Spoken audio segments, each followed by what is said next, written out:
स्वागत है इतिहास वॉल्ट में। मैं हूं इतिहास वॉल्ट।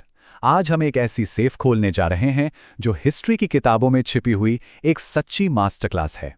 आज का ये फैक्चुअल एक्सप्लेनर एक एब्सोल्यूट प्रूफ है अकबर द ग्रेट के उस जीनियस का जिसने दुनिया को हिलाकर रख दिया। हम यहां सिर्फ फैक्ट्स पर बात करेंगे, कोई ओपिनियन नहीं, सिर्फ एविडेंस। 0 यानी 0 ये नंबर बहुत ध्यान देने वाला है। ये उस आदमी की फॉर्मल एजुकेशन का नंबर है जिसने दुनिया के सबसे मैसिव एम्पायर्स में से एक पर राज किया। अकबर पूरी जिंदगी अनएजुकेटेड रहा। उसने अपनी लाइफ में कभी एक किताब खुद नहीं पढ़ी। तो यहां एक मैसिव सवाल उठता है, एक अनएजुकेटेड राजा ने आखिर दुनिया की 25% जीडीपी कैसे बनाई? इस सवाल का जवाब किसी चमत्कार में नहीं है। जवाब उसके एडमिनिस्ट्रेटिव और इकोनॉमिक दिमाग में छुपा है। एविडेंस की इस सेफ को अब खोलते हैं। आज का हमारा एविडेंस स्ट्रक्चर बिल्कुल क्लियर है।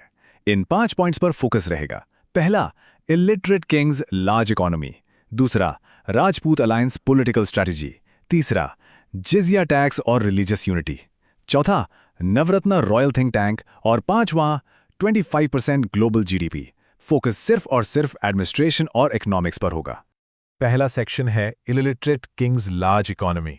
सबसे पहले इस स्केल को ध्यान से समझना जरूरी है। 40 लाख स्क्वायर किलोमीटर, ये सिर्फ जमीन का एक टुकड़ा नहीं था। काबुल से लेकर बंगाल तक और कश्मीर से लेकर दक्कन तक इस पूरे एरिया को एक कंटिन्यूअस इकोनॉमिक जोन में बदल दिया गया था। यहां ट्रेड बिना किसी रुकावट के लगातार होता था। 24,000 किताबें। एक राजा जो खुद पढ़ नहीं सकता था, उसकी रॉयल लाइब्रेरी में इतनी मैसिव कलेक्शन थी। उसने नॉलेज को एक सिस्टम के थ्रू एब्जॉर्ब किया। हर रात स्कॉलर्स आते थे और उसको ये किताबें पढ़ के सुनाते थे। उसने सुनकर सीखा और उस नॉलेज का डायरेक्ट प्रैक्टिकल यूज एम्पायर चलाने में किया। दूसरा सेक्शन है राजपूत अलायंस पॉलिटिकल स्ट्रैटेजी। किसी भी बड़ी इकोनॉमी को रन करने के लिए पीस चाहिए होती है। 36 पत्नियां, इसे सिर्फ एक हिस्टोरिकल फैक्ट मत मानिए। हिंदू राजपूत प्रिंसेसेस जैसे जोधाबाई से शादी करना असल में डीप स्ट्रैटेजिक अलायंसेस थे। ये एक ऐसी डिप्लोमैटिक स्ट्रैटेजी थी जिसके थ्रू नए स्टेट्स को बिना खून बहाए शांति से मुगल एम्पायर में एब्जॉर्ब कर लिया जाता था। उसने हिस्टोरिकल दुश्मनों को लॉयल दोस्तों में बदल दिया। इस कॉज और इफेक्ट को क्लियर करते हैं। जब राजपूत अलायंस स्ट्रांग हुआ तब एम्पायर के बॉर्डर्स पर अचानक स्टेबिलिटी आई। इस एक्सट्रीम पीस के कारण ट्रेड और इकोनॉमी तेजी से आगे बढ़ने लगी। तलवार से नहीं, डिप्लोमेसी और रिलेशनशिप से जीत हासिल की गई।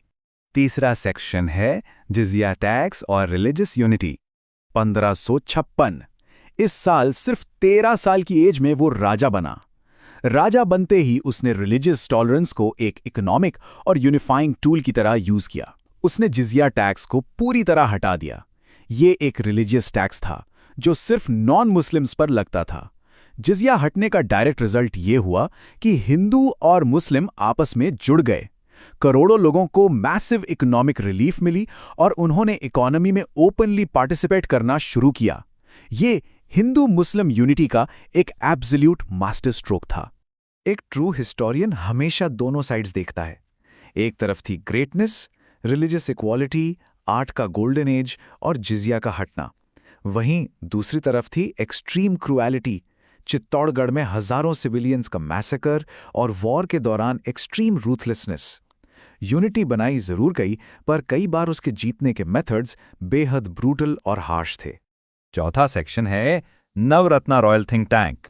एक अनएजुकेटेड राजा इतनी कॉम्प्लेक्स गवर्नमेंट को आखिर चला कैसे रहा था? उसका जवाब है ये नवरत्न, उस वक्त के सबसे ब्रिलियंट माइंड्स की एक फौज। ये दुनिया का सबसे इंटेलिजेंट थिंक टैंक था। तानसेन, बीरबल, अबुल फजल और 6 और एलीट स्कॉलर्स। अकबर और बीरबल की बॉन्डिंग हिस्ट्री की सबसे फेमस दोस्ती बन गई। जब बीरबल एक वॉर में मारे गए तब अकबर इतना टूट गया था कि उसने कई दिनों तक खाना नहीं खाया। ये वो 9 दिमाग थे जो इस मैसिव एम्पायर की इकोनॉमिक और एडमिनिस्ट्रेटिव डायरेक्शन सेट करते थे। और इन्हीं दिमागों की मदद से खड़ा हुआ फतेहपुर सिकरी ये सिर्फ लाल पत्थर की बिल्डिंग नहीं है। ये उसकी हिंदू मुस्लिम एडमिनिस्ट्रेटिव विजन का फिजिकल ब्लूप्रिंट और परमानेंट प्रूफ है। एक पूरा सिटी जो आज एक यूनेस्को हेरिटेज है, यूनिटी और आर्किटेक्चरल फ्यूजन का सबसे बड़ा सिंबल बन गया। पांचवा सेक्शन है 25% ग्लोबल जीडीपी। अब आते हैं उस आखिरी डेटा बैक्ड अनडिनाएबल प्रूफ पर। ये डेटा साफ दिखाता है कि एडमिनिस्ट्रेशन कितना सक्सेसफुल था। 25%। दुनिया की हर 4 में से 1 रुपए की वेल्थ सिर्फ और सिर्फ इस इंडियन एम्पायर में जनरेट होती थी। उस एक अकेले एम्पायर ने पूरी दुनिया की 1/4 वेल्थ बनाई। ये स्टैगरिंग स्टैटिस्टिक्स अपने आप में उसके इकोनॉमिक जीनियस की पक्की गवाही देते हैं। इस अचीवमेंट के स्केल को मॉडर्न कॉन्टेक्स्ट में रखकर देखना जरूरी है। आज की सबसे बड़ी सुपर पावर यूनाइटेड स्टेट्स की इकोनॉमी ग्लोबल जीडीपी का लगभग 24% है, जबकि अकबर की इंडियन इकोनॉमी 25% थी। एक ऐसी हिस्टोरिकल इकोनॉमिक एब्सोल्यूट पावर जिसके सामने आज के मॉडर्न सुपर पावर्स भी छोटे लगते हैं। ये स्केल सच में मॉन्यूमेंटल था। ताकत तलवार में नहीं बल्कि लोगों के दिलों में होती है। ये कोट इस फैक्ट का फाइनल एविडेंस है। इकोनॉमिक पीक सिर्फ मिलिट्री माइट यानी सेना की ताकत से नहीं आई थी। ये पीक स्ट्रेटेजिकली अचीव की गई थी। सोशल यूनिटी, राजपूत अलायंसेस, जिजिया हटाने और एक ब्रिलियंट एडमिनिस्ट्रेशन के थ्रू। तो आखिरी पॉइंट एक सीरियस थॉट देकर जाता है। अगर एक अनएजुकेटेड राजा अलग अलग कल्चर्स को यूनाइट करके दुनिया की 25% वेल्थ बना सकता है, तो आज की मॉडर्न इकोनॉमीज को आगे बढ़ने से किस चीज ने रोक रखा है? इस आखिरी फैक्ट के साथ आज का ये डॉसियर यहीं क्लोज होता है। मैं हूं इतिहास वॉल्ट, और इतिहास वॉल्ट हमेशा खुलता रहेगा।